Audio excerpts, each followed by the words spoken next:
क्या आप जानते हैं कि देवताओं और असुरों ने एक साथ मिलकर समुद्र को मथा था, लेकिन इसका परिणाम केवल अमृत नहीं था, बल्कि इससे ऐसे कई रहस्यमय रत्न निकले जिनका प्रभाव आज भी इस सृष्टि पर देखा जाता है। लेकिन सबसे महत्वपूर्ण सवाल, अमृत पर आखिर अधिकार किसका हुआ, देवताओं का या असुरों का? और इस अमृत को पीने से कौन वंचित रह गया? आज हम आपको सुनाने जा रहे हैं महाभारत के आदि पर्व में वर्णित यह अद्भुत कथा, जो आपको रोमांचित कर देगी। समुद्र मंथन की कहानी तब शुरू होती है असुरराज बलि के शासन में राक्षस, दैत्य और दानव बहुत शक्तिशाली हो गए थे।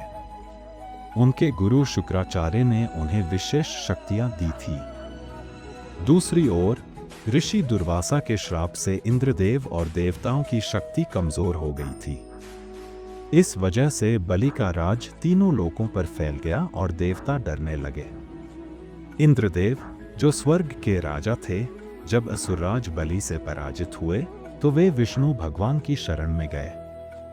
देवताओं ने ब्रह्मा जी के साथ भगवान विष्णु के पास जाकर अपनी समस्या बताई। भगवान विष्णु ने कहा कि यह संकट का समय है और इसे समझदारी से पार करना होगा। उन्होंने सुझाव दिया कि असुरों से दोस्ती करके समुद्र मंथन किया जाए और अमृत निकाला जाए। अमृत पीकर देवता अमर हो जाएंगे और असुरों को हराने की ताकत आ जाएगी। भगवान विष्णु के कहने पर इंद्रदेव ने असुरराज बलि से समुद्र मंथन का प्रस्ताव रखा कि अमृत प्राप्त होते ही उसे सभी में समान रूप से बांटा जाएगा। असुर इस प्रस्ताव से बहुत प्रसन्न हुए, क्योंकि वे भी अमरत्व प्राप्त करना चाहते थे। इसलिए इस प्रस्ताव को बलि ने मान लिया। देवताओं और असुरों ने मिलकर समुद्र मंथन की तैयारी शुरू कर दी। मंथन के लिए मंदराचल पर्वत को मथानी बनाया गया। वासुकी नाग को रस्सी के रूप में इस्तेमाल किया गया। भगवान विष्णु ने कछुए का रूप, कच्छप अवतार धारण कर पर्वत को अपने पीठ पर रख लिया ताकि वह डूबे नहीं। समुद्र मंथन को संतुलित किया। देवता वासुकी नाग की पूंछ पकड़ना चाहते थे, लेकिन अहंकारी असुरों ने सोचा कि नाग के मुख की ओर पकड़ने में कुछ लाभ होगा, इसलिए वे वहां खड़े हो गए। लेकिन मंथन के दौरान नाग के मुख से निकले जहरीले धुएं से वे कमजोर पड़ने लगे। जब समुद्र मंथन शुरू हुआ तो उसमें से 14 बहुमूल्य रत्न निकले, जिनमें से कुछ प्रमुख थे।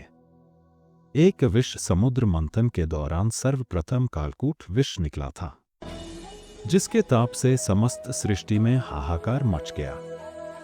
तब इसे भगवान शिव ने ग्रहण कर लिया। इस विष के कारण महादेव का कंठ नीला पड़ गया, जिस कारण उन्हें नीलकंठ नाम मिला। 2 कामधेनु समुद्र मंथन के दौरान दूसरे नंबर पर एक दिव्य गाय उत्पन्न हुई, जिसे कामधेनु के नाम से जाना जाता है। यह गाय अग्निहोत्र यज्ञ की सामग्री उत्पन्न करने वाली थी, इसलिए ब्रह्मऋषियों ने इसे ग्रहण किया। 3 उच्च श्रवा समुद्र मंथन के दौरान उत्पन्न हुए इस सफेद रंग के अश्व को घोड़ों का राजा कहा जाता है। इसे असुरों के राजा बलि ने अपने पास रख लिया। 4 ऐरावत यह एक सफेद रंग हाथी था, जिसके 4 दांत थे। इस हाथी की चमक कैलाश पर्वत से भी अधिक थी। इसे देवराज इंद्र ने अपना वाहन बनाया। 5 कौस्तुभ मणि समुद्र मंथन में 5वें क्रम पर कौस्तुभ मणि उत्पन्न हुई, जिसे भगवान विष्णु ने अपने हृदय पर धारण कर लिया। 6 कल्प वृक्ष, इस वृक्ष को कल्पद्रुम एवं कल्पत्रु भी कहा जाता है। इच्छा पूर्ति वाला एक दिव्य वृक्ष है। इसे देवताओं ने स्वर्ग में स्थापित कर दिया। 7 रंभा समुद्र मंथन के दौरान रंभा नाम की एक अप्सरा उत्पन्न हुई, जो ब्रह्मांड में सबसे सुंदर नारी मानी गई। उसकी चाल मन को लुभाने वाली थी। ये भी देवताओं के पास चली गई।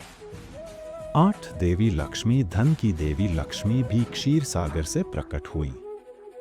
असुर, देवता, ऋषि आदि सभी चाहते थे कि लक्ष्मी उन्हें मिल जाए, लेकिन माता लक्ष्मी ने भगवान विष्णु का वरण किया। 9 मदिरा अर्थात वारुणी की उत्पत्ति समुद्र मंथन से ही हुई थी। भगवान की अनुमति से दैत्यों ने इसे ग्रहण किया। 10 चंद्रमा। पौराणिक मान्यताओं के अनुसार चंद्रमा की उत्पत्ति भी समुद्र मंथन से ही हुई है। चंद्रमा को भगवान शिव ने अपने मस्तक पर धारण कर लिया।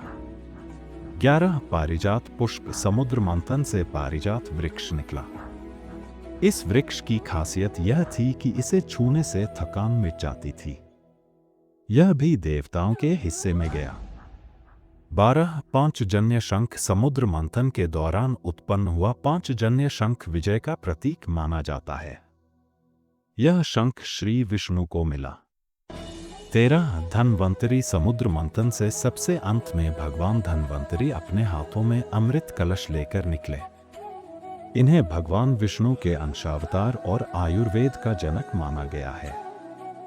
14 अमृत। समुद्र मंथन से प्राप्त हुआ अंतिम रत्न अमृत था। धन्वंतरी के हाथ में अमृत देखकर असुरों ने उसे छीन लिया और आपस में लड़ने लगे। देवताओं के पास इतनी शक्ति नहीं थी कि वे असुरों से लड़कर अमृत ले सके। भगवान विष्णु ने सुंदर स्त्री मोहिनी का रूप धारण किया और अमृत के लिए लड़ रहे असुरों के पास गई। मोहिनी को देखकर असुर मोहित हो गए और उन्होंने उसे अमृत बांटने का काम दे दिया। मोहिनी ने चालाकी से केवल देवताओं को अमृत पिला दिया, लेकिन असुर स्वरभानु ने देवता का रूप धारण कर लिया और छल से अमृत पी लिया।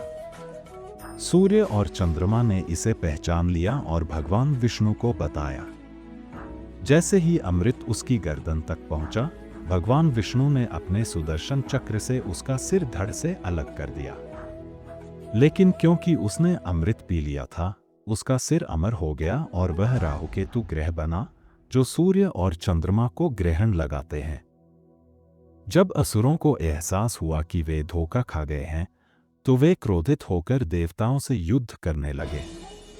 इस भयंकर युद्ध में इंद्रदेव ने बलि को हरा दिया और स्वर्ग का राज फिर से प्राप्त कर लिया। इस प्रकार भगवान विष्णु की सहायता से देवताओं को उनका खोया हुआ स्थान वापस मिल गया। समुद्र मंथन केवल अमृत प्राप्ति की कहानी नहीं थी, बल्कि यह इस ब्रह्मांड के संतुलन को बनाए रखने की एक महत्वपूर्ण घटना थी। इससे हमें यह सीख मिलती है कि शक्ति का सही उपयोग ही सृष्टि को बचा सकता है।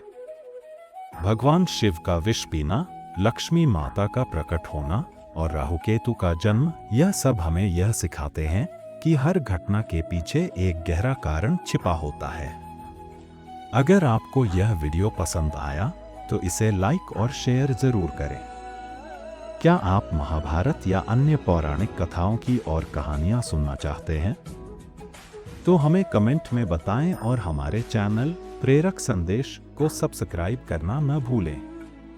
मिलते हैं अगले वीडियो में, तब तक के लिए जय श्री हरि।